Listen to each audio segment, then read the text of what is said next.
Hello everyone and welcome to the channel. I'm Emmanuel, I'm an airline pilot, and today we are going to fly the Boeing Dreamlifter. We have already done a lot of flights on the Airbus Beluga. Today we're going to fly the Boeing equivalent, which is the Dreamlifter, based on the Boeing 747-400. Boeing have chosen a slightly different approach to building the aircraft. Nonetheless, it is just as impressive. Beautiful large aircraft. So let's go ahead, take away the chocks, take away the pitot covers, and wow, just walk along the aircraft over here and watch all this level of detail. That's just amazing, isn't it? Really a beauty, this plane, and I can only imagine what it must be like to fly this one. But luckily there is a YouTuber with 7.4 gear out here who is flying it and who has shed quite a bit of light into some of the details of that aircraft. So with all of that out of the way, I tend to say we are gonna go right inside and we are gonna set course from Taipei over to Nagoya, which is one of the recent routes operated by the real aircraft. Around about 1,000 nautical miles and roughly an hour and 50 in the air. This is going to make for an interesting run. Now let's go ahead and start up with the battery down here and the external power. The standby power is already on auto. IRS is going into nav. It does seem a little bit dark inside here. Unfortunately, that's because we do have an overcast cloud base over here, and well, it is what it is. We gotta live with it. Alright, so let's go into the details of our Boeing 747. We're going to start right down here. As you can see, it's based on the 400, not on the Dash 8, and we do have the Pratt engines fitted to it. So for the position in it, we are going to take the GPS position, and then let's go onto the index and the settings. Up here we can do a couple of settings. Now let's go ahead and open that tail door. And last but not least, you will see that we have the ability to request ground air conditioning over here, because if you look up here, you will notice that there is no APU fitted to this aircraft. So it is operating, or it is starting the engines always with external air conditioning. That shall not be much of our concern for today though, so I suppose we have a quick look outside and just see that beautiful large door swing out in the end. And this, by the way, is also the reason why there is no APU fitted to the aircraft. In theory it would have been up here, but since there is no room for any ducts or anything to go through the door over here, they couldn't fit an APU to the aircraft. Now, you could of course always ask why didn't they just put it anywhere to the front, but that hasn't happened, so we just gotta live with what we got. Okay then, let's go inside and let's start setting up our FMS for the flight. This is pretty much your standard Boeing FMC, so if you've flown a 777, then you can most definitely fly the Dreamlifter. Unfortunately, there is currently no sim brief profile available for this one, at least at the time of this recording, as the video might come out a little bit later. So we'll have to go ahead and enter our routing manually. So we're departing from Romeo Charlie Tango Papa, Taipei, and our destination is going to be Nagoya. That's Romeo Juliet Golf Golf. The flights are operated by Atlas Air, so that's GTI, and our call sign today is 4366, which is the real-world call sign used on the flight. Our departure is going to be off runway 05 right on the Molka 1 Alpha departure.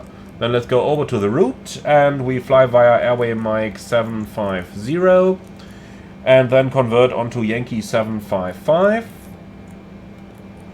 And impal is correctly chosen, and we follow this one until cards. And then we can pick an arrival into Nagoya, and lots of arrivals available.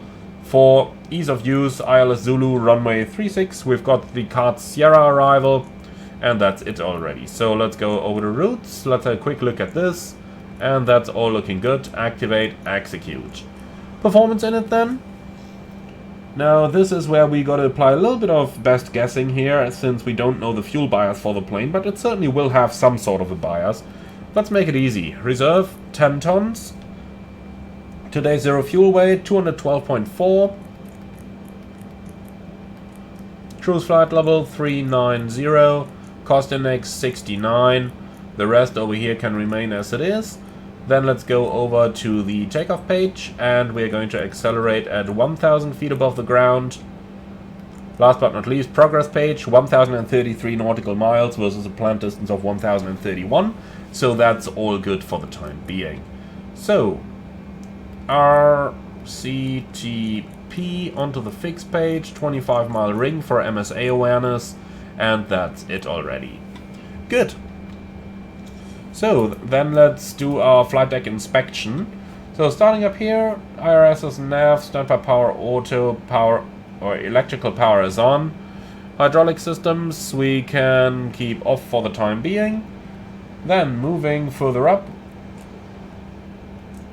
looks like the fire test is inoperative today. Emergency lights to arm, and then moving down, the engine ignition system is checked. Fuel pumps, well, stay off for the time being. So, down here, window heat is coming on, and then we go over to the right-hand side, where we ensure supernumerary oxygen is set to the norm position. Trim air on. And, well, the packs can all three be turned on. Okay, nav light is already on, the lights are all set, and then let's continue down on the main panel. So we are operating in hectopascals over here. Let's quickly find our QNH. So RCTP, weather, and the QNH is 1024.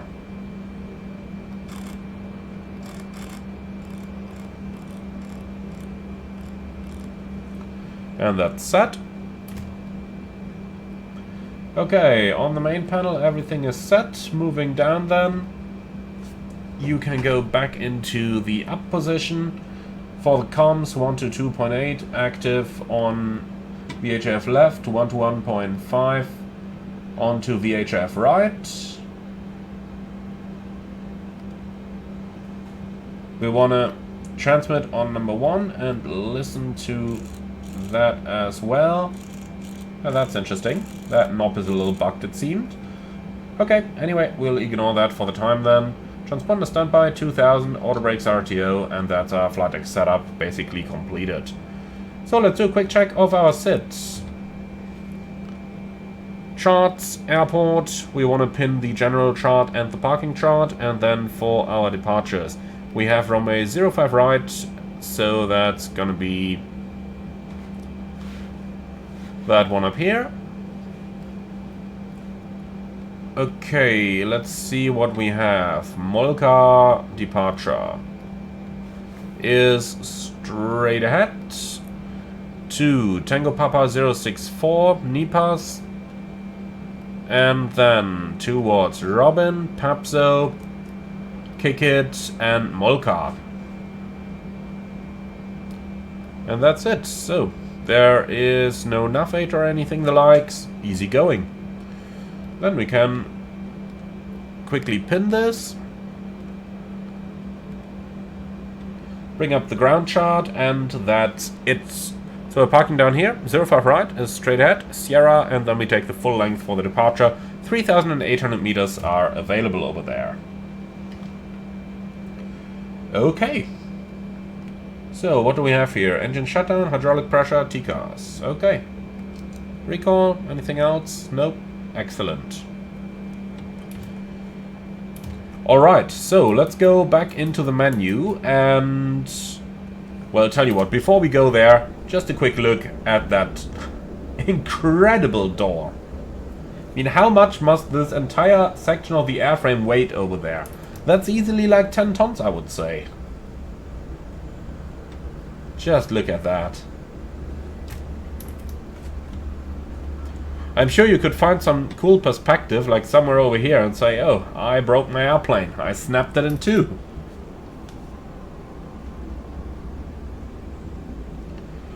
Okay, anyway, I suppose we get back into our aircraft and we can start closing the door, and then we can get ready for our departure. So, tail door closed. In the meantime, weight and balance menu. The cargo today is 41 tons. And our fuel is calculated as 31.6. Like that. Alright, the CG is well within the predicted range. Fuel is looking good. Fuel tank to engine, yep, that's expected. Cancel all of those. What? Did it just remove something on the lower, I guess? Up here is where you need to cancel. Looks like that's inoperative. Okay. So be it. Well, in any case, let's see. Our zero fuel weight is 221.8. It's like 10 tons more than what we planned. Okay. 31 tons of cargo then. So, 211.8. That's better. Alright, insert that for the takeoff. We'll take a takeoff 2 limit and some 30 degrees of assumed temperature. Then takeoff page. Flaps 10, CG automatic. 138, 141, 159 is looking good.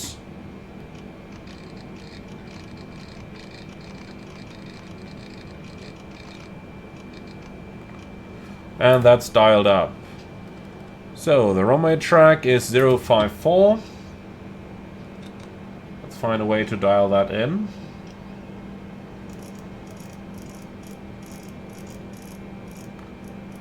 .054, initial climb, somewhere around 5,000 should be good.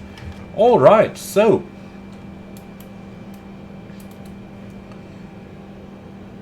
Then let's go ahead with the engine start procedure, please. And at the same time, please connect the ground air.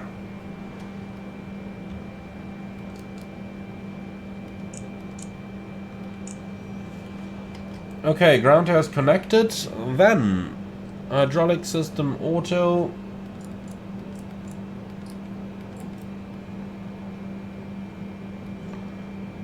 So, fuel pumps are coming on, cross feeds closed, and the tank to engine message no longer shows. Perfect. So, 3 packs going off, and with that we should be ready for engine start. Well, let's give it a try.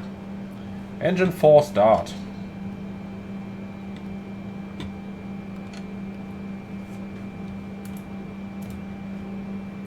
And that's looking good. We have N2, N1, oil pressure.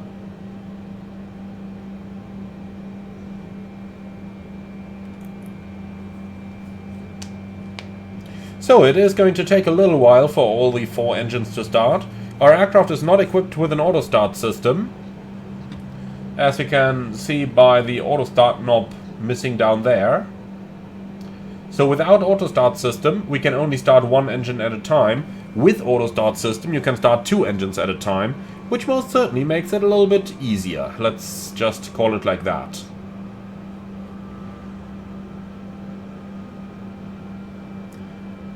Alright, that's a good start on engine number 4, starting engine number 3. And just while we're on it, beacon on.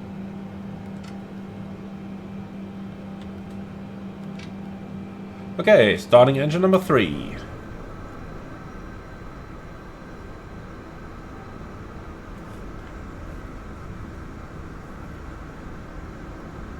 Interesting low poly models that we see on the engines over here. Are we too far away that it doesn't load the full-scale models? Is the aircraft that big? Seems like it, huh? But even over here we can still see all the edges. And over here for sure. Okay, well, so be it. Luckily if we go to a decent distance then it's kinda alright. But you can definitely see it down here, and down here as well. Alright, good start on engine number 3, starting engine number 2. Clear 2.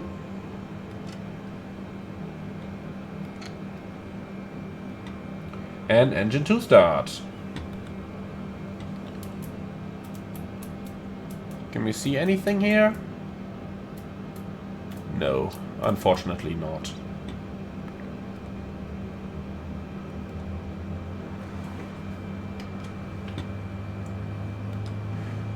By the way, the default viewpoint is once again not positioned very well. You can see how far aft we're sitting here. The yoke is completely blocking the PFD. Now, let's get somewhat further to the front. You see, now we're about in the same position as she is, even though this does not look very well.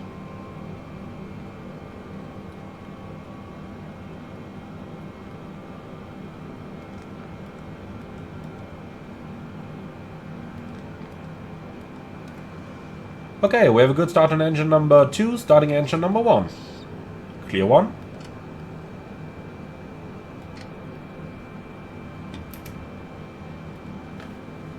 And that's number 1 starting.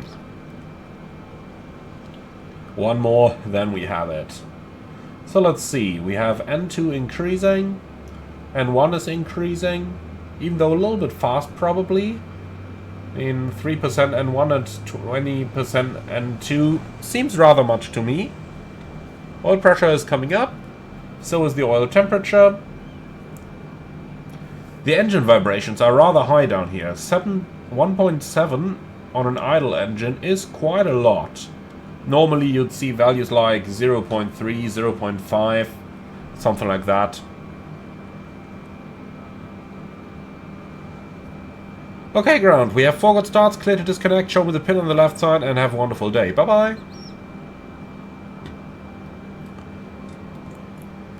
So, index, settings, and here we go. Ground air is gone.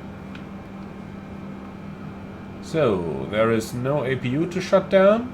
That'll catch me eventually. External power can be removed, the hydraulics are on, packs are coming on. So, flaps 10. So, bleed 1, 2, 3, 4 off. Yep. Here we go.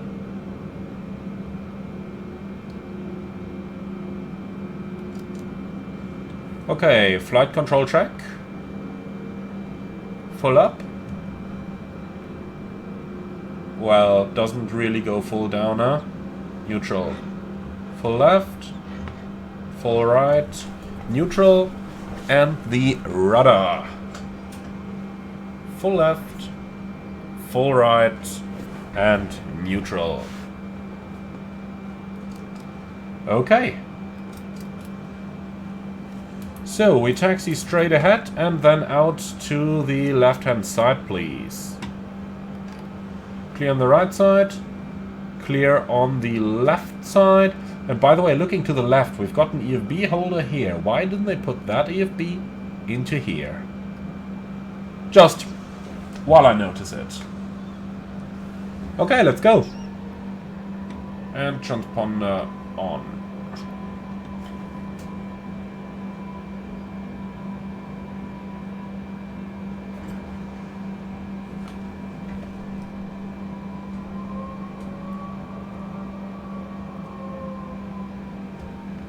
It's a 747, we are sitting really, really high, so gotta take that into account. Come on, get me moving. Into the turn, please.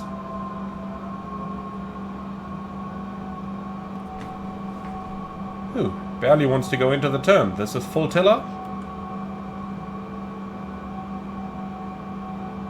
And I have to use a lot of differential braking here to get it around the turn. I'm fairly convinced that that's not accurate.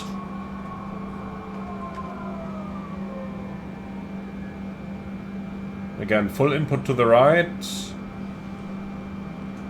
The plane barely reacts. Like if we go to the outside for a short moment here, what happens? Yeah, look at how the wheel is skidding. There is no dedicated nose-wheel steering switch in the 747 as far as I'm aware. Did we forget to turn anything on there? Not really. I'm just convinced that she is so hard to get into the turn. So let's go a little bit to the right here, and then full tiller to the left. We are losing speed very quickly, but the plane isn't turning that quickly.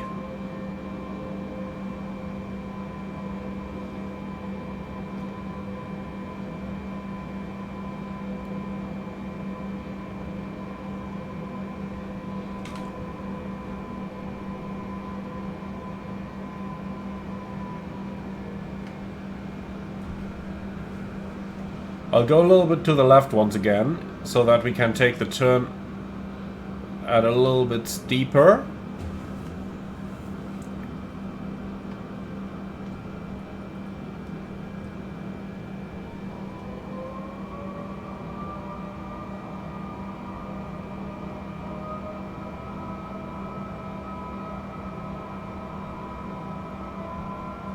Look at the amount of thrust I need to get that aircraft to move. I'm not on the brakes right now.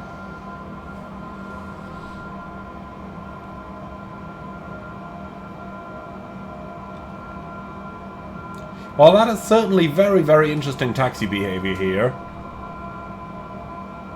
And I'm fairly convinced I can say that that is not how the aircraft should behave.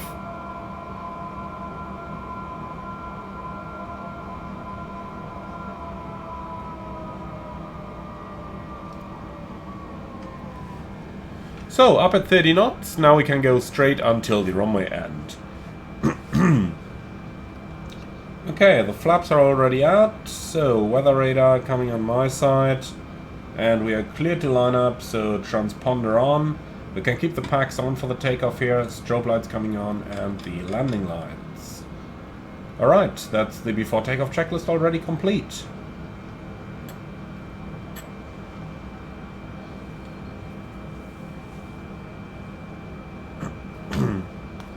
So I've just done everything a little bit earlier here, so that we don't get into any larger problems with maneuvering the aircraft around the turns and then, you know, switching switches at the same time.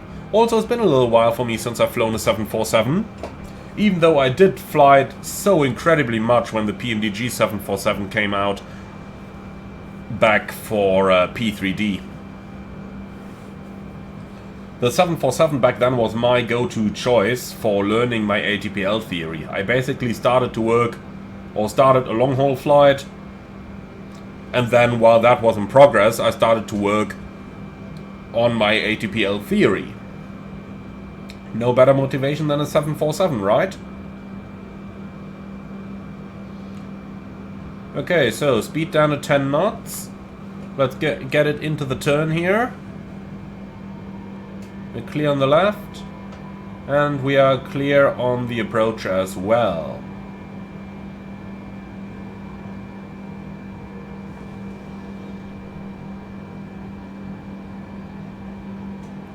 Okay, runway 05 right is identified and confirmed.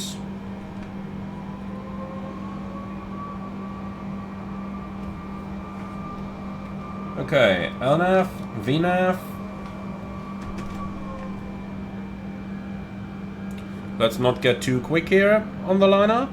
Speed down towards 10.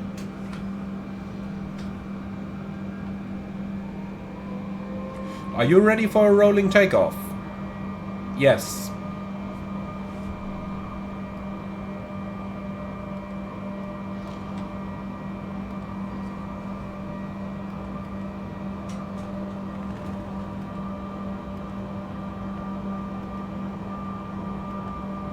I guess I don't have to ask how to get the elapsed timer to work. Look like no timer works. Okay. Well, then we do it without. Take off.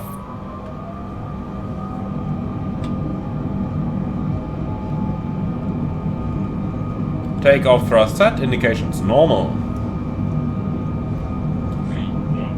Rotate. Was that a horde of sheeps on the runway? Oh god. Positive climb. Gear up.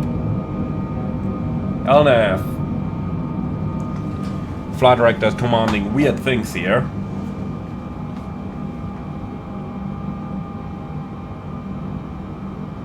So, flaps 5. Speed check, flaps 5.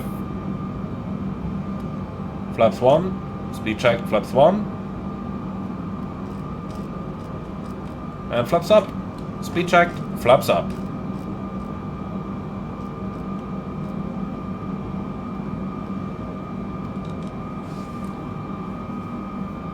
Okay, command left.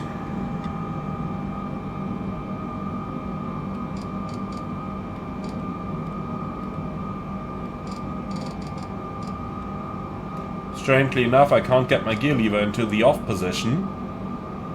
Okay, well, so be it.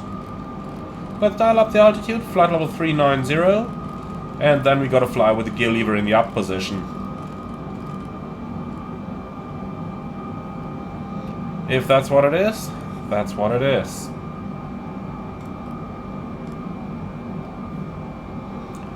Alright, so we are up in the air, unfortunately without a timer, but we'll survive that. And well, then I'd say, time to enjoy the flight today. Cleared up to a flight level, so set standard. That's standard cross-checked. Passing flight level 5-6 now. Checked. Right, temperatures are good, we don't need anti-ice. And we're getting out of the clouds pretty quickly. Very nice.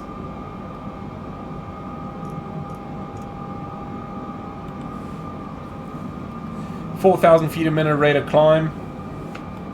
Now that's what I call a decent aircraft, isn't it?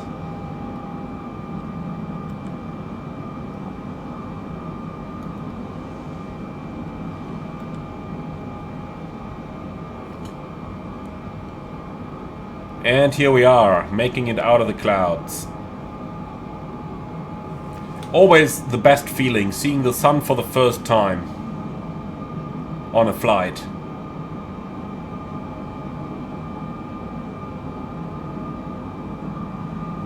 And doing so from a 747 cockpit? Even better, don't you think so? She doesn't seem to agree. She probably prefers the Airbuses. Traitor. Right, lights off and signs off. Well, we don't have passengers on board anyway, so we'll just keep them in auto. And that's it. Well, my friends, then I see you all a little bit closer to Nagoya.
So let's start setting up for the approach into Nagoya, and for the first couple of things we are going to do some basics, in that we are going to enter the speeds and the winds, which are the basis for the aircraft to do its descent performance calculation. So let's start down here with the winds in flight level 310, flight level 200 and flight level 100. And those come straight out of the Simri flight plan. So unfortunately I can't really show you those on screen here, since the airplane doesn't support showing the flight plan right in action. Okay, so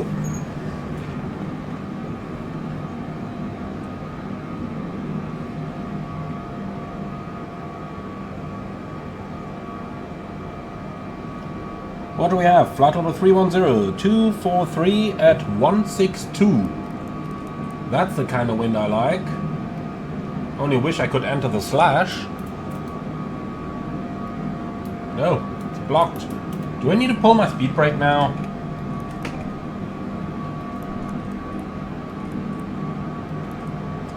Okay, at flight level 200, 263 at 69.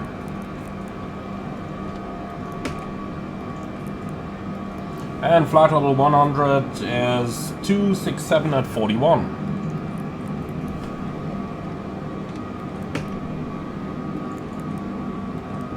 Like that. So this is definitely the kind of wind I like to see. And I bet with those calculations the top of descent is probably no longer calculated. Okay. Okay. I tell you what we're gonna do then. We'll just initiate the descent right now.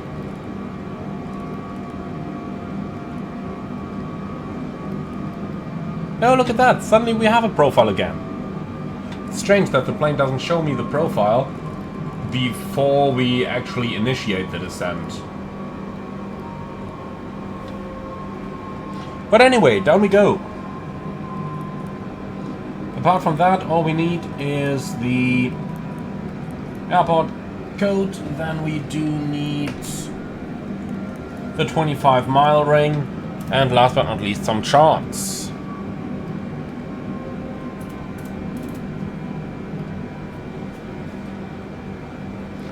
So in terms of weather, 310 at 6, 10 degrees, QNH 1016, and then we can go for our arrival straight away.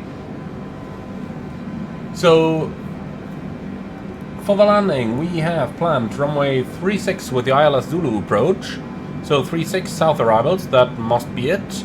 And then for the approaches, ILS Zulu 36, and last but not least, aerodrome ground chart. So a quick check through here, making sure that everything that is supposed to be in the box is in the box. And we are planned along the CARTS Sierra arrival, which we have right up here. So we're coming in from CARTS to waypoint 650 above 5,000, and then on towards Probe above 4,000, which we have. From there we join the ILS approach Zulu runway 36, which we can find over here. Out of Probe to the final approach figs, Wilbur in 3,500 feet, 3-degree glide slope, which matches the FMS, and in case of go around straight at 500 feet, left turn, heading 166 to intercept 211 outbound. Till 11 DME and then onto the 16.4 DME arc. And that's indeed what we have. Okay, towards Probe and climbing to 4,000, which is in here on the FMS as well. Wonderful, that's our FMS setup complete. Then we need a minimum at 220 feet. And once that's in, together with a QNH of 1016,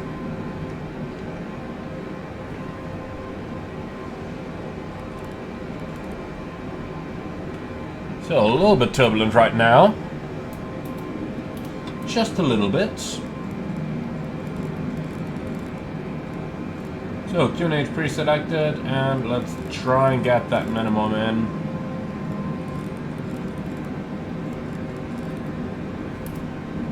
So that's supposed to be 220.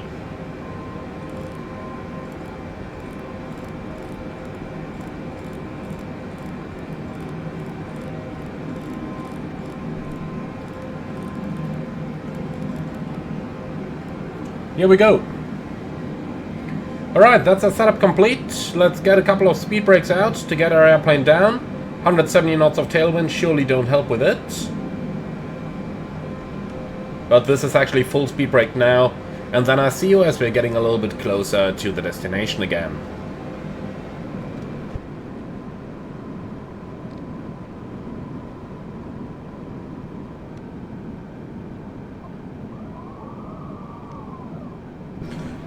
We've just entered the star, overhead carts, and are now decelerating towards 250 knots.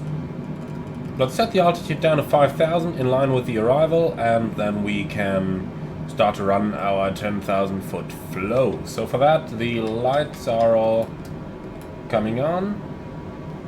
Then the signs are coming on, even though we do not have anybody on board, otherwise we could not have flown an approach that steep anyway. Now, that's basically it already.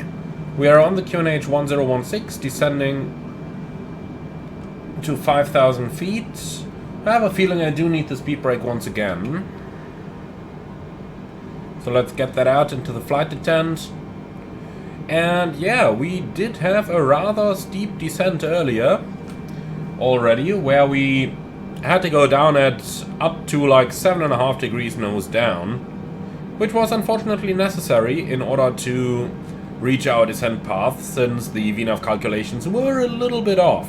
Now, granted, I did not have my wind entered, but a real aircraft usually would pull the actual wind and then do some rough calculations. Not always accurate, but it shouldn't happen that you end up like 30 miles prior to the top of descent, you enter the wind, and all of a sudden you are, you know, 8,000 feet high on profile, like we were. That should, of course, not happen.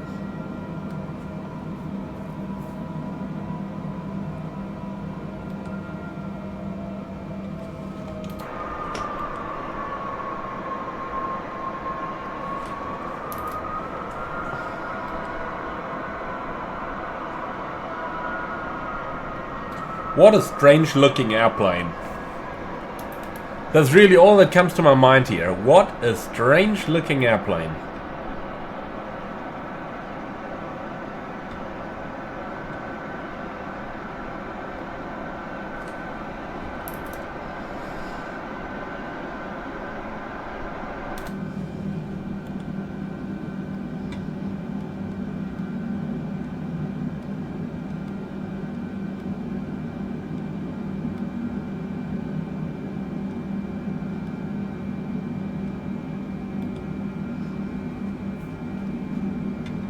So, descending nicely. I'm only a little bit afraid of the upcoming deceleration, as it feels to me like we're a little bit high.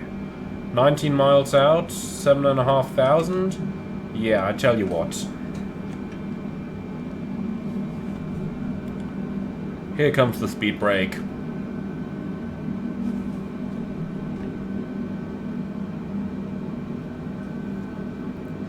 So, full speed brake, let's go down.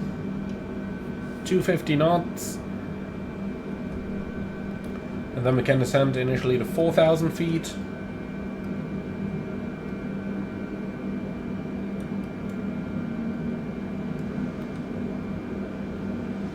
Temperatures +5. Okay, engine NTS on.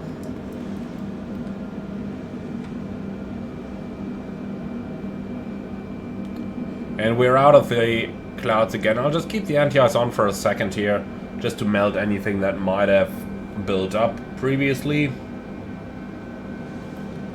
Okay, speed brakes in.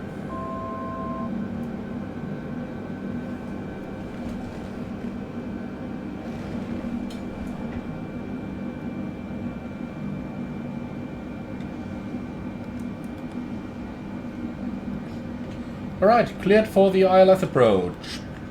Approach mode is armed. Turning towards the final, we'll level off in 4,000 here, and then reduce our speed once we're in a level flight.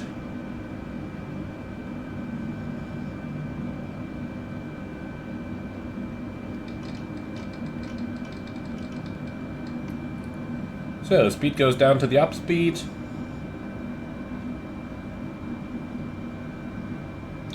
Localizer capture, runway heading 357 set. Temperature is now 7 degrees, going into some clouds again. Glide slope alive. But the engine anti-ice is on anyway.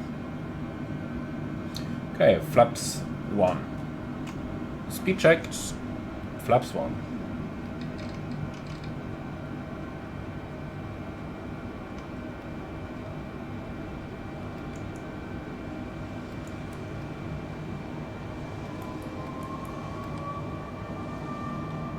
Flaps 5.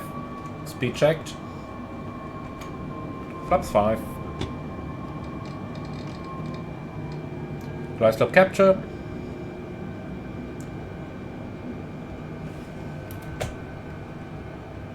Go around altitude 4000 set.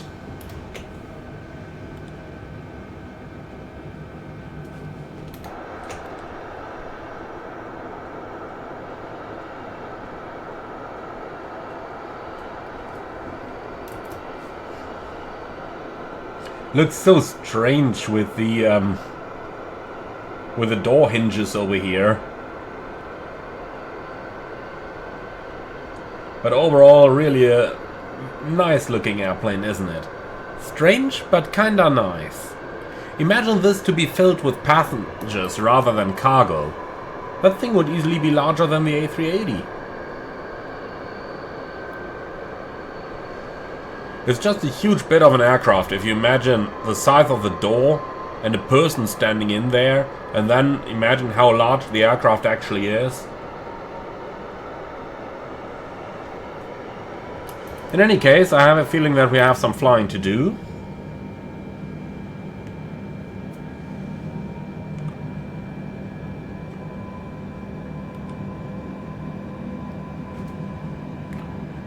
Okay, gear down, flaps 20.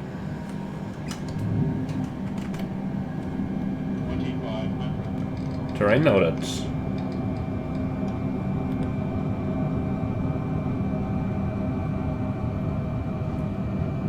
Engine anti-ice off.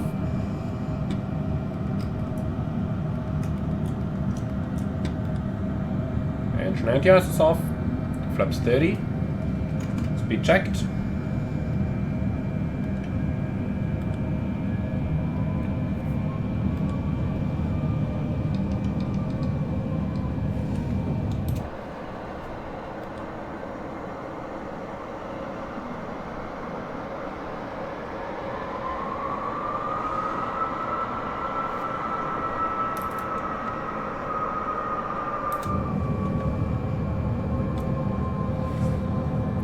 Okay, landing checklist, speed brake on, landing gear down, flaps 30, landing checklist complete. Alright. Oh, no, I just meant to hit the autopilot disconnect switch. Do I really have to use the disengage bar now? Do they not have a disconnect button in here?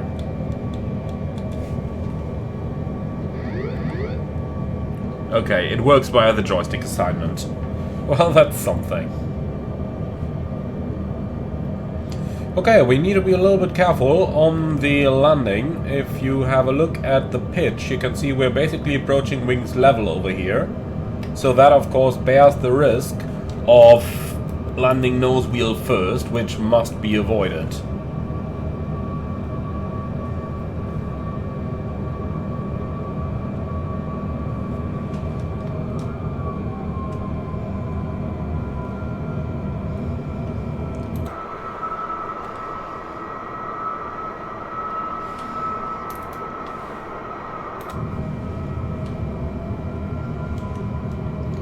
Okay, auto throttle off. Let's go all manual. Checked. Crosswind from the left is checked.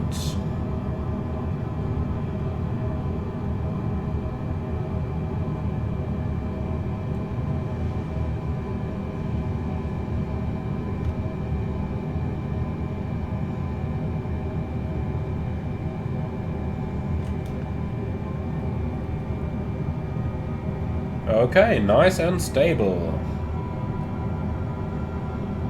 Speed is going a little bit up and down, not much of a problem.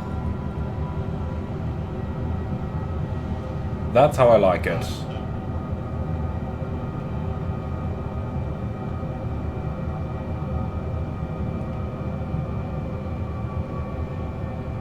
Okay, glide slope is checked correcting. We're getting into somewhat of an updraft here.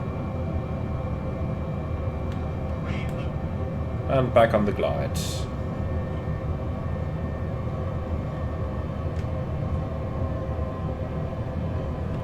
Lovely trees outside at the airport there. Continue.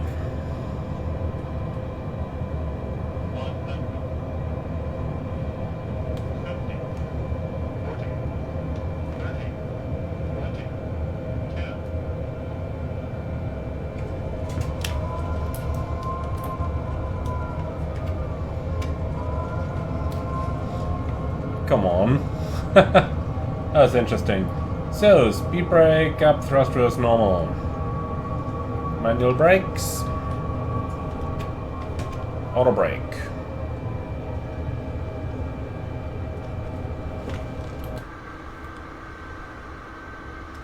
Well, my friends, welcome to Nagoya. So, we'll vacate to the right. And now we gotta deal with those interesting taxi dynamics once again. But before we do that,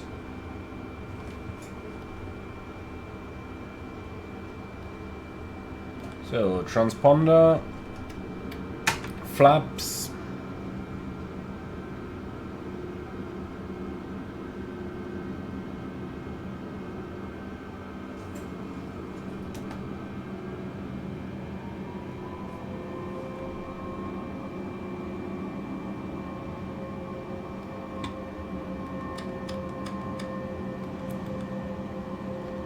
alright, and the lights, and that's it.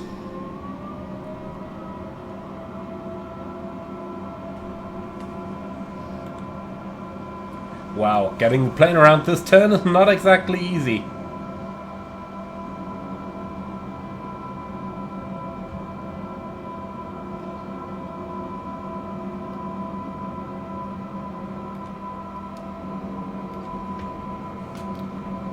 Alright, here we are.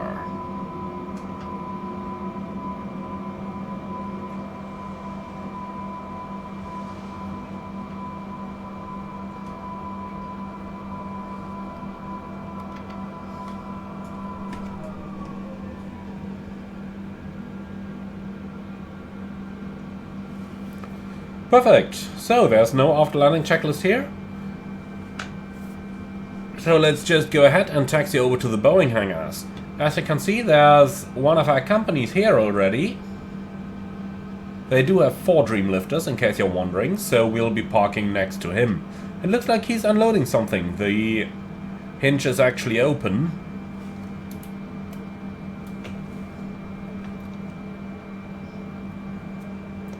What an interesting airplane to fly.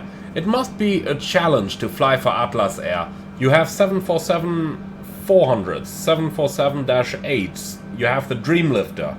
And you not only have the cargo version of the aircraft, but you also have the passenger version of the aircraft as well. That must be a very, very interesting operation.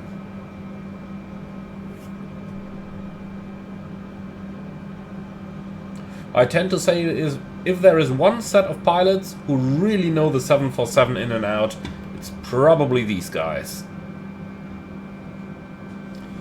Okay, and now here is a challenge for us.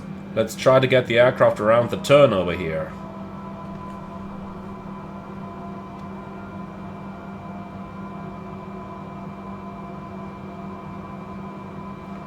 And once we're past this turn, we immediately gotta turn to the right again.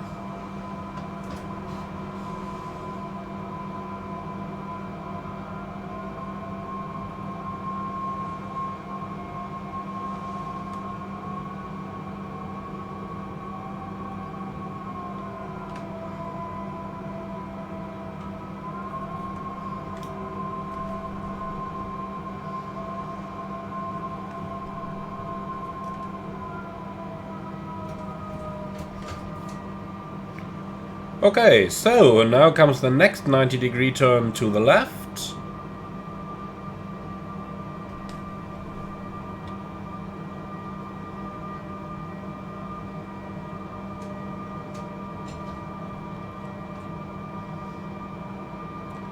So, here's our company.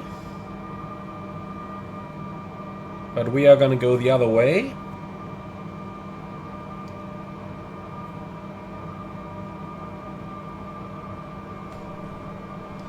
Over here, perfect. And then our gate is gonna be that 507 over here. So, starting the left-hand turn. Lights are off.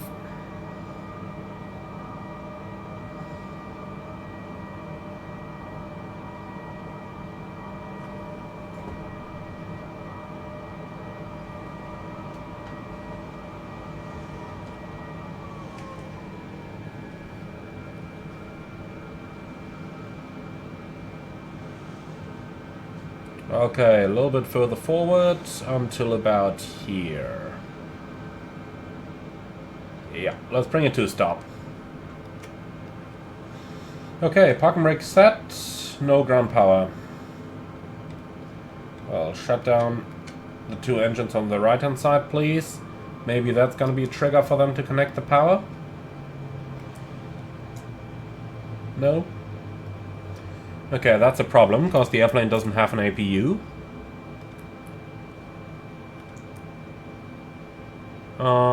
Yeah, we can only go for ground air over here. Now, if I turn that on, no, that doesn't bring us a ground power either. Okay. Well, in that case, we gotta do something for which any engineer is gonna kill you. But, in the lack of any ground power, shut down.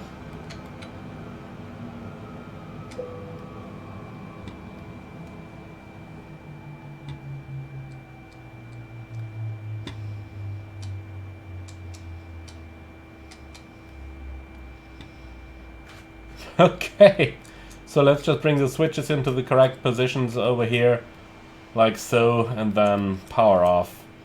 Well, and that's it. Welcome to Nagoya. I hope you enjoyed the flight with us.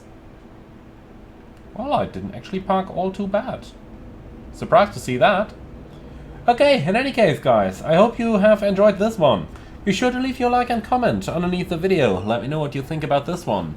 I'm looking forward to your feedback. As always, like, comment and subscribe.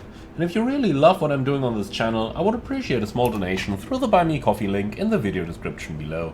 Thank you for watching and see you all again on the next one.